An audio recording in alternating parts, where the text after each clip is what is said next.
Swayam Prabha. Digital India. Educated India.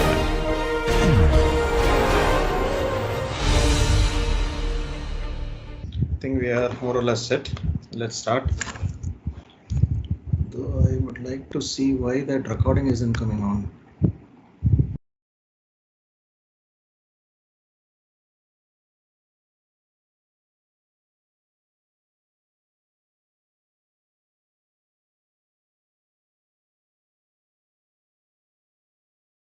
Sir, your speaker is muted. We can't hear you.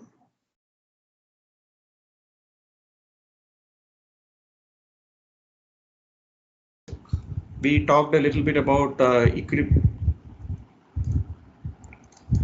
different types of equilibriums. We talked about stable, unstable, and neutral equilibriums. Stable, unstable,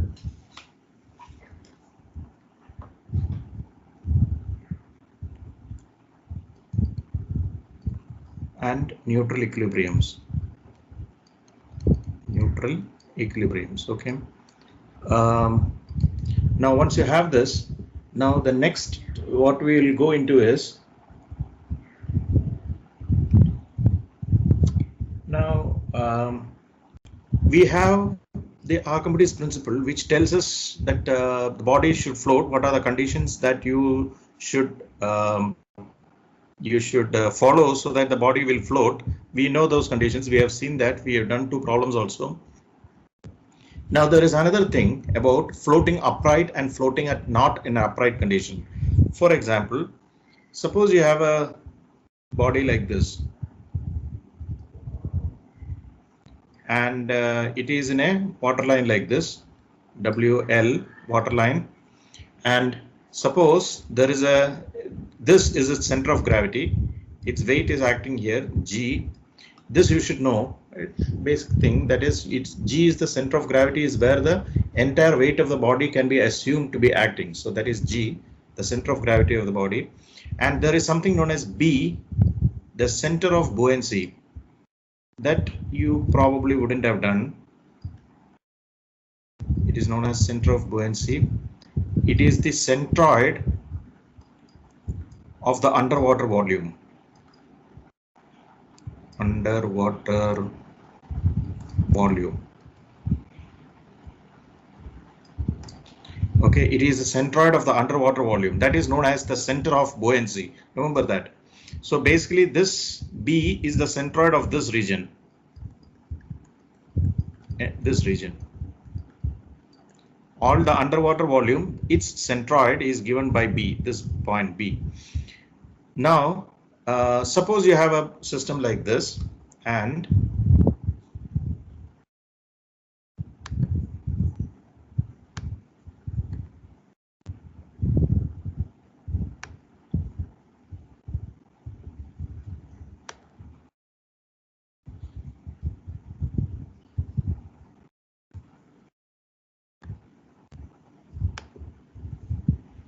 so suppose we have a system like we drew last time.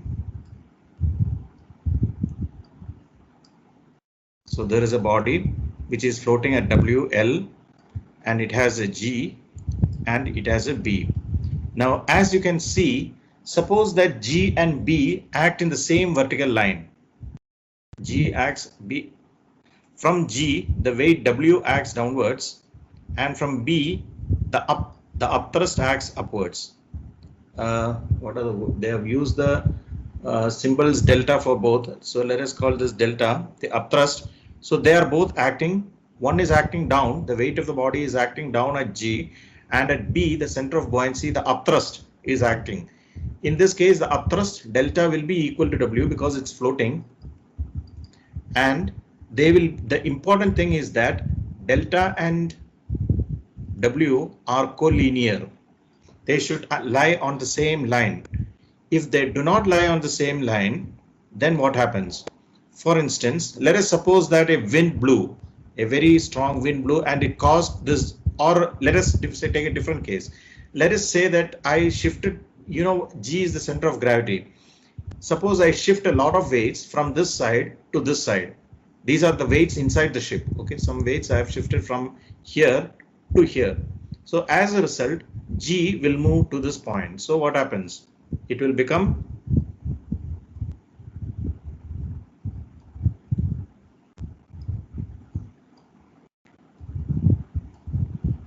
this is straight, okay? It's not inclined. G shifts here to G1. This is G0 is the initial position, G1 is the initial final position. So here also weight will act downward like this, W, and B is here acting upwards. This is B and this is delta, the upthrust acting upwards. So B is at the same point, G is here now shifted here because some weights, I have shifted some weights to the right side. So you know that this is the starboard side and this is the port side. Why is it so? Because when we are looking from behind to the front of a ship, what comes is the port side, on the right side is port side, and what comes on the left is the starboard side. Here we are looking from the front. So this region is the port side and this side is the starboard side. Okay. Now, what did I tell wrong? No, I think it's okay. Then, so a weight is acting here, G, vertically downwards, and B acts vertically upwards. So this is because G0 has moved to G1. Now look at the moments. The moments are acting such that there is a moment like this. There is a moment like this. There is a moment tending to turn the ship like this. Okay. So that what will happen? So this part of the ship, the right part of the ship will go down, this side will go down and this side will go up. Okay, so it will become like this.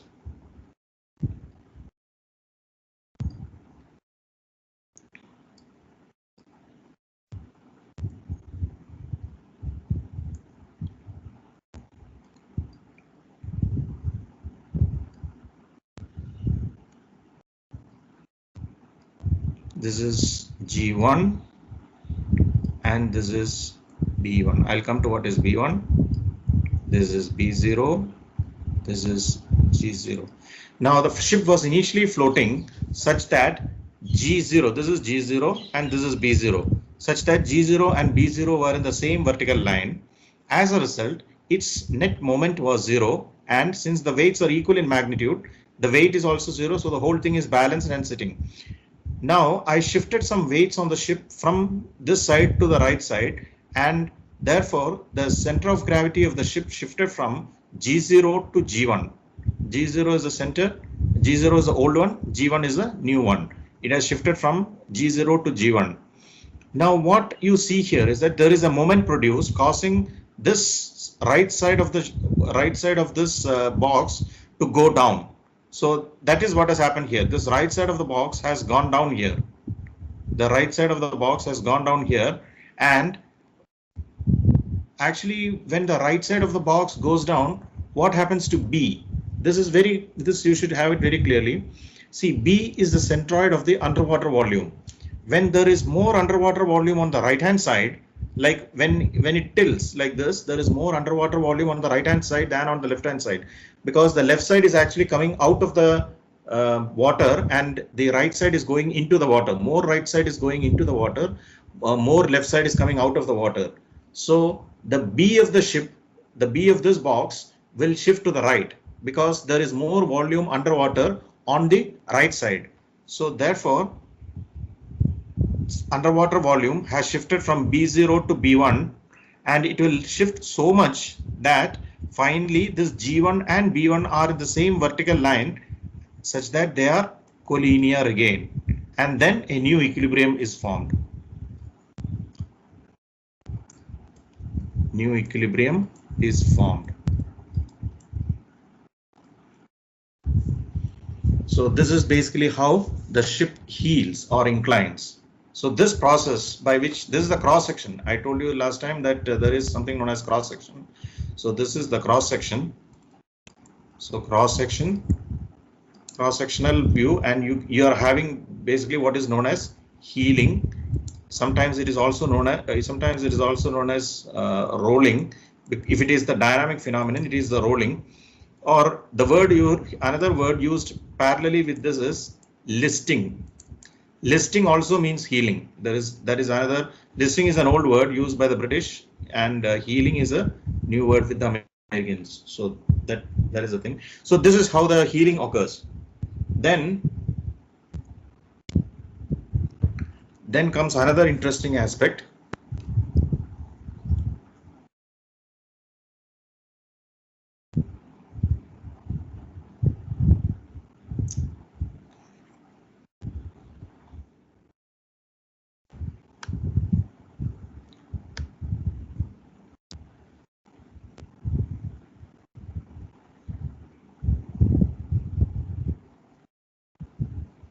Okay, now there is another interesting aspect here. Suppose you have the cross section of a ship like this. Okay, this is a cross section of a ship. Now, what we just saw was that we had W0, L0 as the initial water line, that is before the ship tilted or before the ship heeled, and then we have a final shape here like this after the ship has heeled. Now, like this,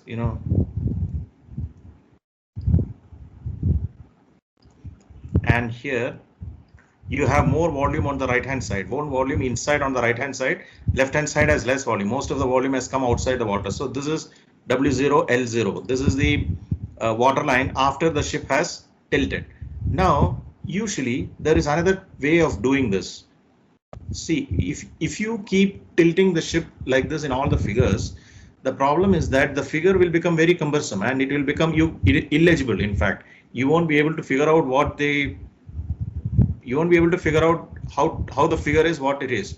So what can be done, what is done usually is that we assume that when the ship tilts like this, instead we assume that the water line tilts in the opposite direction. So here, like this.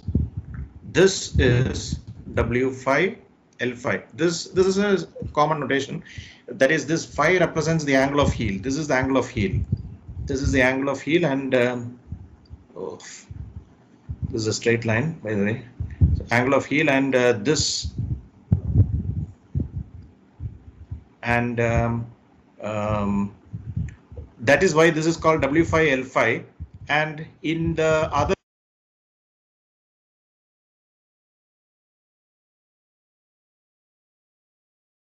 Sir, your voice is not coming.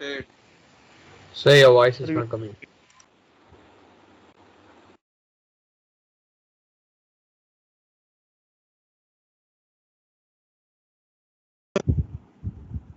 what is this? How is this becoming? One of you are doing.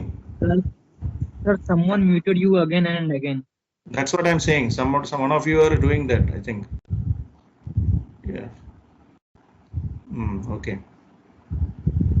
Sir, it is amongst the presenters, the 23 presenters there. Which is that? There are 23 presenters. Yes, They sir. can The mute 23 you. presenters, they can only mute others. Yeah, exactly. So who can do that here?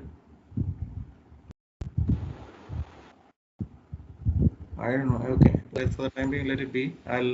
We'll see if the problem becomes worse. Okay, so.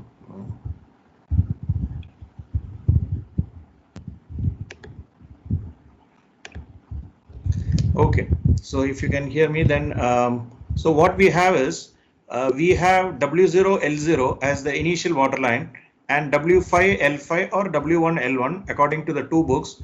One book says W5, L5, the other book says W1, L1. It's the same thing. Now, so as I was saying, what we can try to do is, instead of tilting the ship like this, I don't have any material. Suppose this is the ship, okay? If if the, let us say this is the cross section, this is the cross section, you are seeing the ship from here. Now, if the ship is tilting like this is what we are saying. The ship is tilting like this because of the heeling. This inclination is called heeling. So when the ship is heeling, we can think of drawing this in another way. If there is a waterline here like this, we can assume that the waterline heels like this. When the ship goes like this, the waterline comes like this. Okay. So the new waterline, this is the initial waterline W0, L0. This is the final waterline, which is at an inclined position like this. So like this, W5, L5. So when you see this thing inclined, it actually means that the ship has inclined in the opposite direction. It doesn't mean that the waterline has inclined in any way. Obviously, the waterline cannot incline. It is a ocean surface. So this waterline is inclined, that we draw like that as if the waterline is inclined. Now what we can see is the advantage is that, see, you can, now I say, for example, the ship then inclines starboard by some other angle. So I can incline it again. Then it inclines by this. I can incline it again. So you can put in a lot of figures in it, and still it will look legible, which is not true if you put the ship inclining. So this concept is done in naval architecture. From the long time the people are doing it. So this is the one concept, and then so basically it will come like this.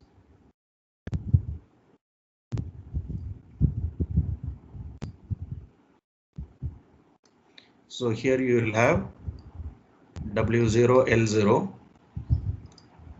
then this is W1, L1. So remember, you have to remember one thing. This line W1, L1, think very carefully, is actually the same as W0, L0, which really means that W1, L1 is actually a horizontal line.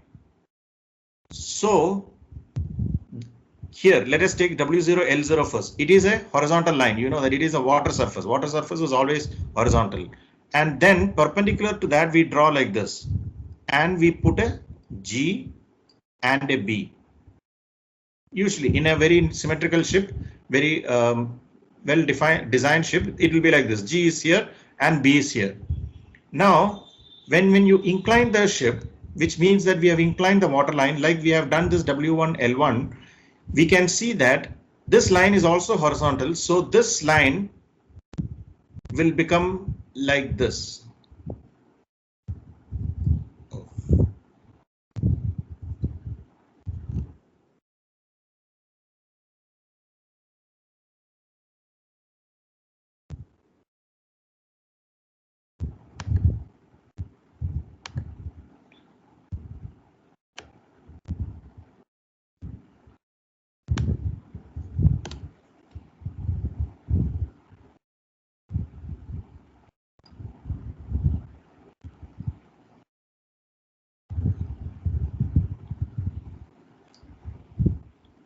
Okay, then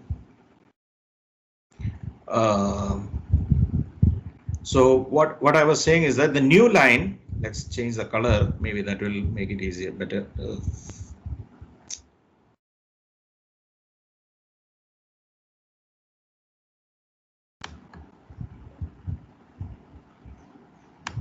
Okay,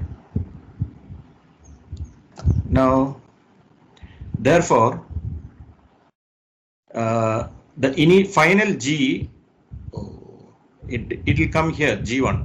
So if I draw a perpendicular from here to here like this, you understand what this perpendicular is? It is the same perpendicular, this same perpendicular initially. So we had the horizontal, which is the water surface where the ship is. We drew a vertical to it, and on that vertical, which is basically the center line.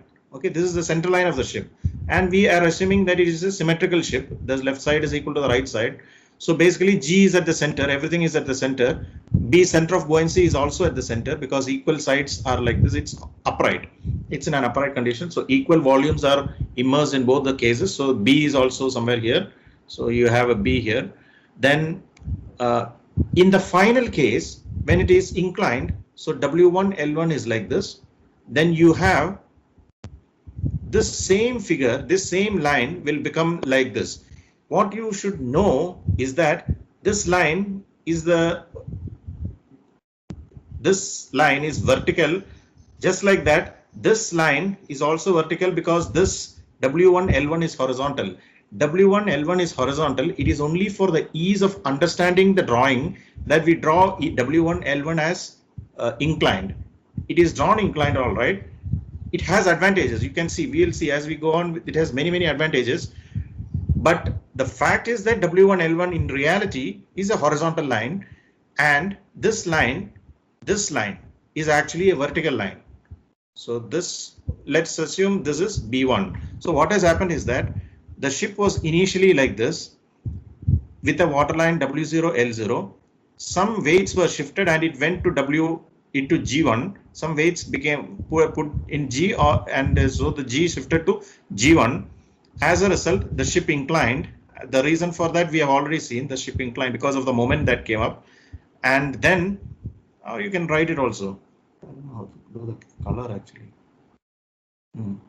So here you have the weight W acting.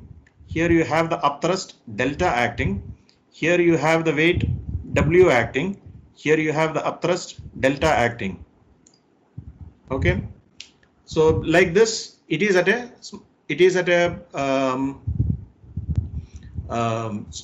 an equilibrium now, such that this G1 and this B1 are in the same straight line and they balance each other. Now, just remember one thing.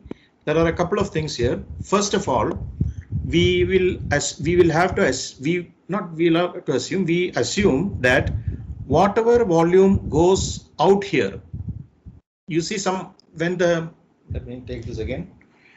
When it is like this and when it is healing like this or like this, some volume goes. So when it is going up like this, let's do this one they have done. The ship has healed like this. So this much volume has come out of the water. This much volume has gone into the water. We assume that whatever volume has gone out of the water is equal to whatever volume has gone into the water. Why? This is because we assume that this side of the ship is symmetrical with this side of the ship. Means this side of the ship is built in exactly the same way as this side of the ship. So whatever volume goes in, when it comes up, the same volume comes up. Therefore, the two volumes cancel each other out and the total underwater volume remains the same. So when the total underwater volume remains the same, its weight is still delta. It's delta. So there is a weight W acting downwards, and there is this thing delta acting upwards, and it will be in the same vertical line. Now what is done usually is that this line is extended G to G1, and this region which intersects the old vertical and the new vertical, this is defined as something known as a meta center, and it is designated as M. The word given is for it is M, and before that I'll also explain that this bottommost point is given the name K, standing for keel. Okay, keel is the bottommost point of the ship. M is the meta center of the ship. It is a hypothetical point. It means it's a point that we use for construct. It's good for mathematics, as we will see when we go into the problems. We will see that it's good for the mathematics. It's easier to do many things using this. So, so you have an M. So then,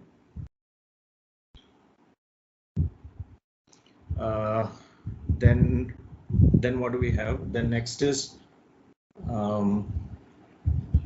this I already mentioned. We have different types of equilibrium called stable, neutral, and unstable equilibrium. That is okay.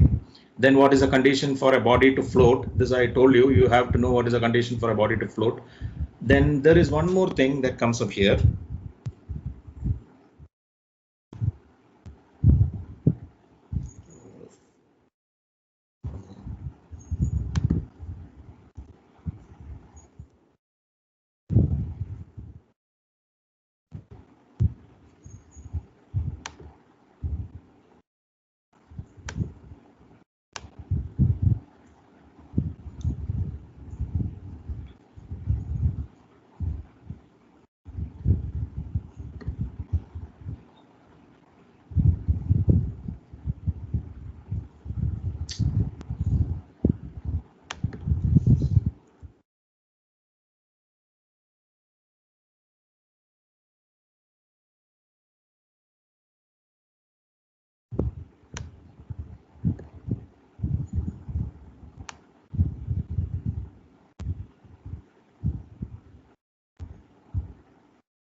Then, so we go back to the previous thing again. We have the same ship. So this is the cross section of the ship. We have the water line W0, L0. Then we have the vertical. Here you have G, and here you have B. You have here you have the weight acting W. Here you have the upthrust acting delta. Then we heel the ship due to some. This is a different phenomenon. Let's say that a very strong wind blew. As a result, the ship heeled as a result of the wind blowing, and then when it happens, then let us assume that the ship heeled to W1 L1. Usually it writes it as W5 L5. Adrian Biran writes it as W5 L5. Please note it represents the same thing. So this represents W5 L5, and then so B has shifted to a new point. Let us say here B1, okay, or B5.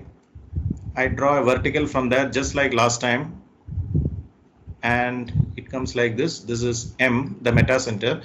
So from the center of buoyancy, new position of the center of buoyancy, you draw a vertical where it hits the line of old vertical is known as the metacenter. So you get the metacenter M, and so this will be phi. This is the angle through which the ship has heeled.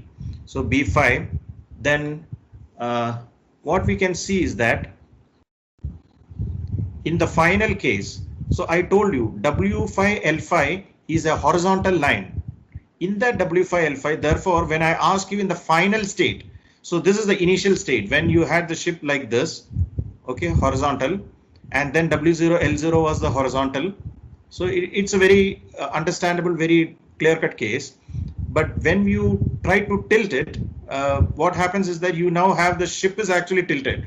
But what we have is we have drawn the water line as tilted. So W5 L5 is tilted, and this is so. But actually W5 L5 is a horizontal line. W5 L5 is a horizontal line, and there's this line from the top M coming downwards is actually a vertical line, and therefore you should know that from G the weight will act like this, perpendicular to the horizontal. Weight always acts vertical. Okay, so this is the horizontal. So it's just a slight, what should I say, different type of thinking. If you just do that, this thing becomes easy. So like this, and from here, this goes up, delta. From the new center of buoyancy, the upthrust goes up, and from the G, the weight comes down. Now look at this. There is a weight W coming downwards. There is a delta going upwards. So there is a moment produced. There is a moment produced like this. This is a moment that tends to bring the ship back to the original position. So this moment, it's like this. It's trying to do like this. It's trying to bring, remember, the ship is inclined like this. So ship is being brought back to its original position. So this is a stable equilibrium. So what happens is that in this case, the ship was in initial state, then something caused it to heel, and now the new moment produced is actually tending to bring it back to the original position. So this represents a stable equilibrium. Excuse me, sir. Yes. Sir, you just told that when the ship heels, a new equilibrium is formed. Then Yeah. what causes the moment again, sir? No. There is a slight difference from what I drew last time and what I did this time. In the last figure, what I did was I shifted the weight G. Okay. Weight G, I shifted the center of gravity G. G is the center of gravity. This can be done by shifting weights. When you shift weights, you can shift the center of gravity G, and because of that, the ship heeled, and then the center of buoyancy shifted, and then G and B came on the same line, and then it is stable. in this case, the problem is slightly different. I'm not shifting G in any way. Okay. Here G remains the same as it initially is. I am not shifting the weights on the ship in any way. There is a small healing actings. Like if healing can occur not just due to the weights moving, for example, due to wind. So what happened here, but your answer I'll come to. What has happened here is this G has remained at the same point, but because of, you think of it like this, let some big hand came and think of it like it tilted the ship. A very strong wind, for instance, a very strong wind came and it tilted the ship like this. So when that happened, the G didn't shift. In this case, the G didn't shift. G remained there. G remained at the W itself, but this center of buoyancy shifted because underwater volume, because it healed. The moment it heals, more underwater volume on the right hand side, B will go towards the right hand side. Okay, that is how it will move. So when you have B here, and from that B phi, I have drawn a vertical up. Now what has happened is there are two lines, one from G and one from B. Is this clear? This is what I was trying to say. Two lines are there like this, and it produces a moment. And what happened last time comes to be true again. It will always try to move such that G and B are collinear in the same straight line. Then it is in equilibrium. Now it is not in equilibrium. Because it is a stable equilibrium, means like this. This is G, vertical W is acting, and here at B a vertical delta is acting, and there is a moment producing tending to bring it back to the equilibrium or that equilibrium position. Okay, it is tending to bring it back to the equilibrium position. This is not the position of stable equilibrium. It is kept like this, it is coming back to the position of stable equilibrium. So that is what is happening here. Here, this moment is produced. This moment brings it back to the vertical state. So the ship comes like this. Then it is in equilibrium. The whole process, or we can say that this final state, the way in which the ship is sitting in this form, for this particular configuration, it represents a stable equilibrium state. And in the final stable equilibrium, G and B will be in the same straight line. Okay. Okay. Yeah. Yes, sir. Yeah. Now you are wondering what else is possible. Like if there is this looks like every case it can happen like this. Now there are some other cases which can happen actually. Let's take a look at this one.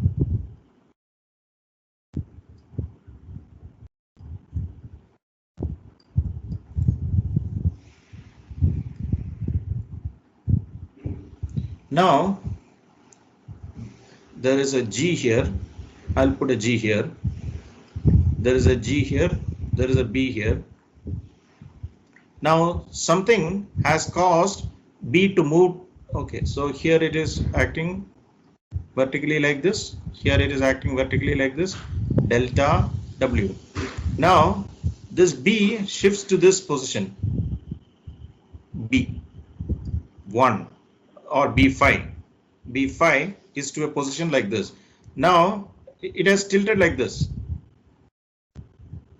Okay, it has tilted like this. So in this case, what has happened? Initially the ship is like this, that it has tilted to W phi L phi,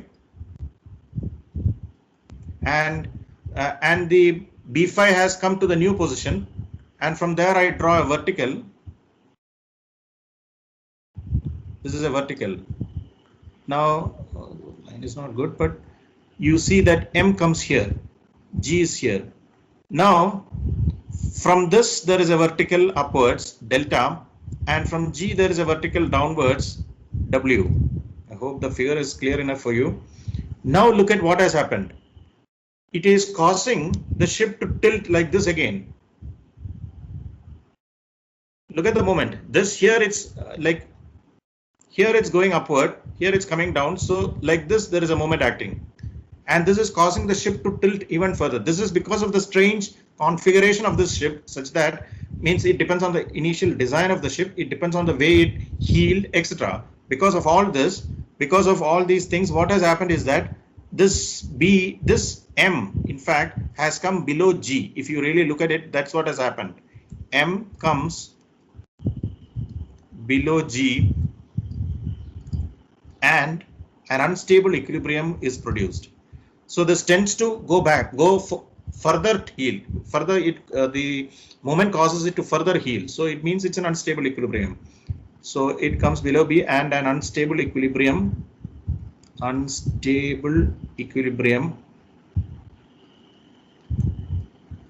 is produced.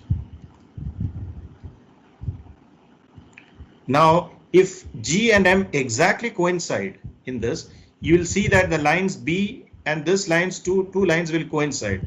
Then you will have what is called as a neutral equilibrium. Now, we usually designate it in different. So what we should have is, we should have always M above G. If we have M above G, you can draw some figures and see. You will see that when M is above G, you will have stable equilibrium.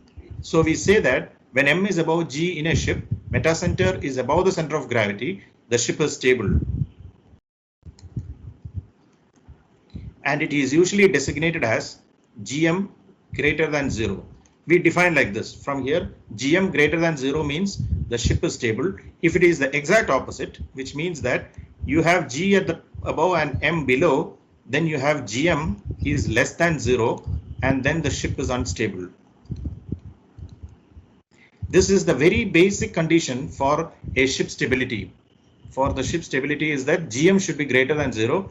Now, by the way, this GM is known as the metacentric height.